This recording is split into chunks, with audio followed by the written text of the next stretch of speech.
Now, this is where I bring in Prof. Gyampo, because a number of things that he was saying, and just a brief one, because I have to come back to him. That issue about the police's conduct, and then also the big man syndrome that he puts it, because in the end, there was an action that begot that reaction. And that's why in analyzing the video right from yesterday, I kept indicating that much of the video that's gone viral captured the reaction of the crowd against Hawa Koomson, but not much about what exactly happened. So what we did is to now circle the exact act. So take a look closely at where the red, let's rewind it a bit. Let's go back a bit.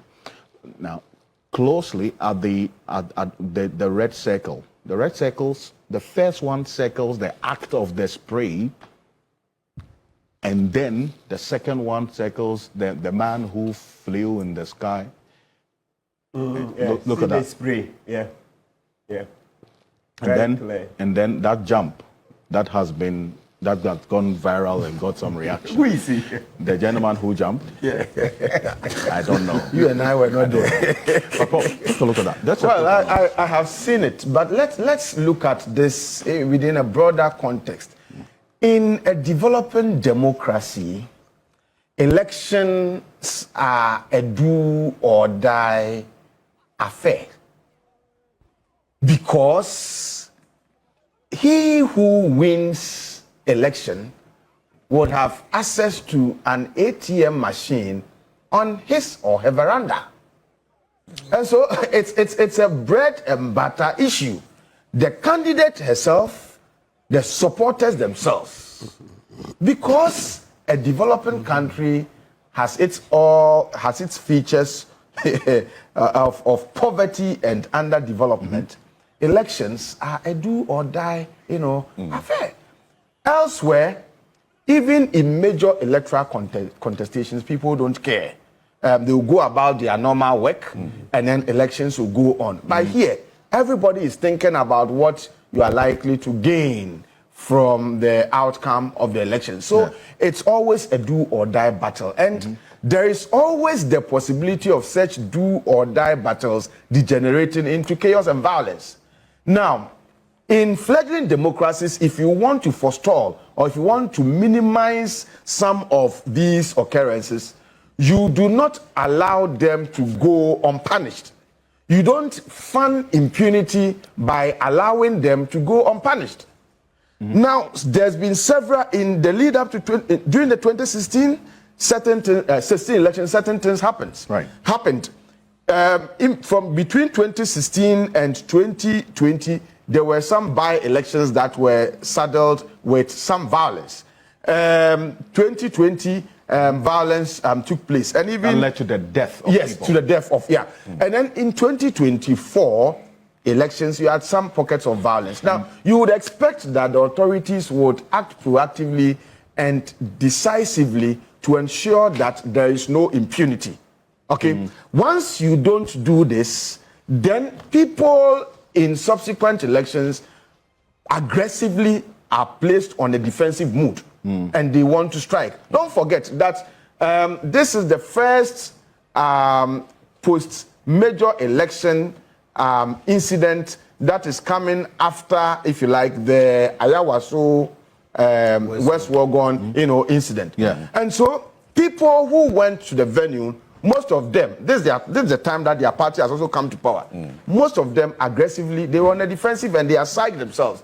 And I was saddened, I was worried that those who allowed Hawa Koomson to go there, I think politically they miscalculated. You see, this is a woman who has a past, a certain past, of having either herself directly perpetrated electoral violence or having had her followers done some of these things that had led to lives being lost.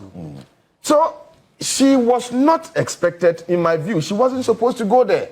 Otherwise, once you go there, it's like you are daring, those other people there. And then you went there with a weapon. Okay, so look, I would not sit here to legitimize or to fund or to justify the kinds of things that happened to her. I'm saying that so many things have happened in the past, and these things have created a certain culture of impunity, that during elections, during by-elections, you can do some of these things and nothing will happen to you. It's because we never address them, fully. Now, so the anger of those who did these things can be understandable.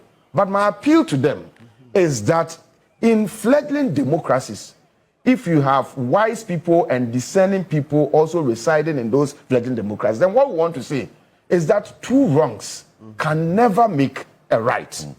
Two wrongs can never make a right. So let us all as a nation come together to have a certain elite consensus about the kinds of things that undermine our democratic gains, and all of us, let us decide that as for these things, we cannot do. As for these things, we will not do. Otherwise, today, as it was bad yesterday and we're complaining, it is also bad today. And if we don't act to deal with those who did some of these things decisively, then tomorrow it may recur. And so we may always be growing our democracy, but we would also be retrogressing, the gains that we may have made. And so my view is that, see, these are normal, these are typical of fledgling democracies, but there is a way of addressing or handling them such that they do not become also overly institutionalized as part of the democratic progression processes of developing democracy. And so this is why I agree with Dr. Norman that maybe the IGP or the police miscalculated, or they were not that much proactive. Okay, because those people, we should have anticipated that, because the whole nation was now interested in this particular election, everybody was going to go there. And in that case, they should have been proactive enough in making sure that whoever went there got searched. Okay, and if you had no business going there, you shouldn't have been allowed.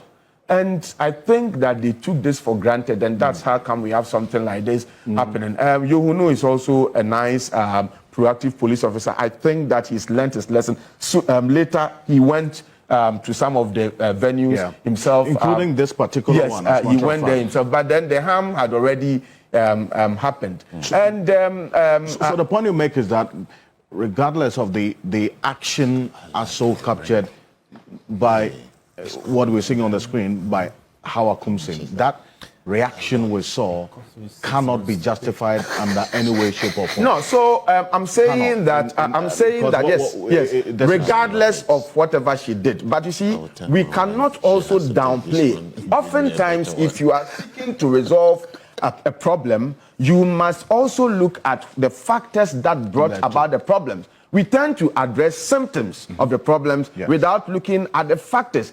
Do you think that she went there, if she had gone there without a weapon, and if she had gone there to walk about peacefully, okay, greeting people and just observing things, other party people went there and they were not attacked, okay? But you have a certain past, okay, of having visited mayhem on people, leading to the death of human beings.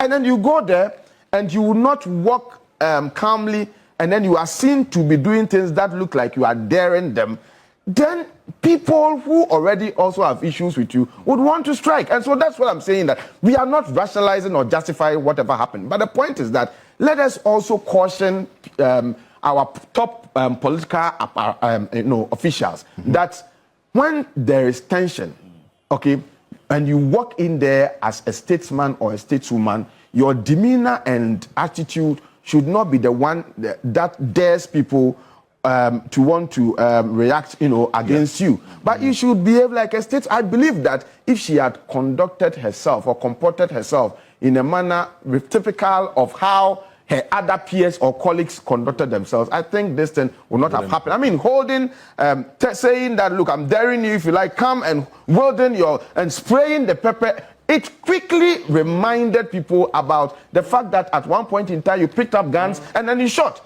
And so you think that they are also not human beings? They will come after you. But I'm saying that regardless,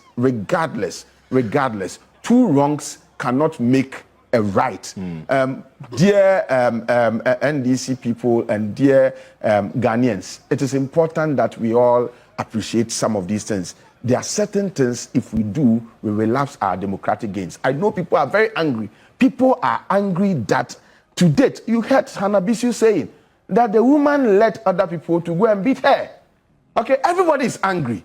Okay, but the point is that... And now for your arrest. You see, people are angry. But the point is that we cannot take the laws into our own hands because we are angry. Otherwise, we'll be perpetuating this bad cycle and it will not help our democracy. And so let us use the opportunity that we have to right what was wrong yesterday and move on as a nation. And NDC, congratulations to them for this victory.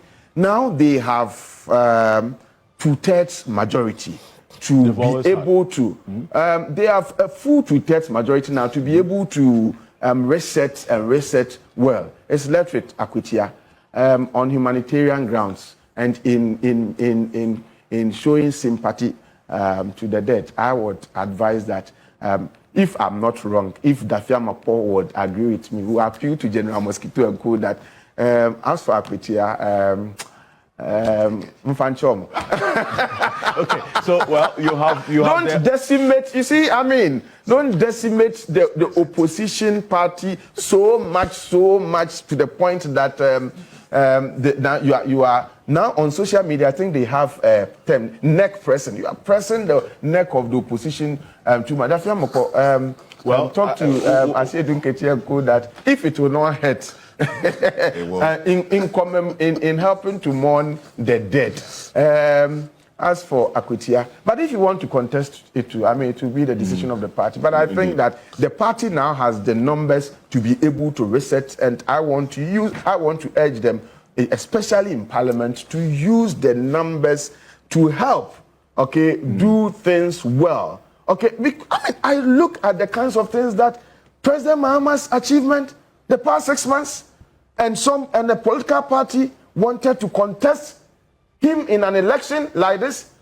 I mean, when I heard Justin Kodia and Co saying that they are not going to show up. That's the next side of when they said they were not going to show up, I said that, well, I mean, maybe people would not understand them, but they were being strategic because there was no way they were going to win because of the performance of the government.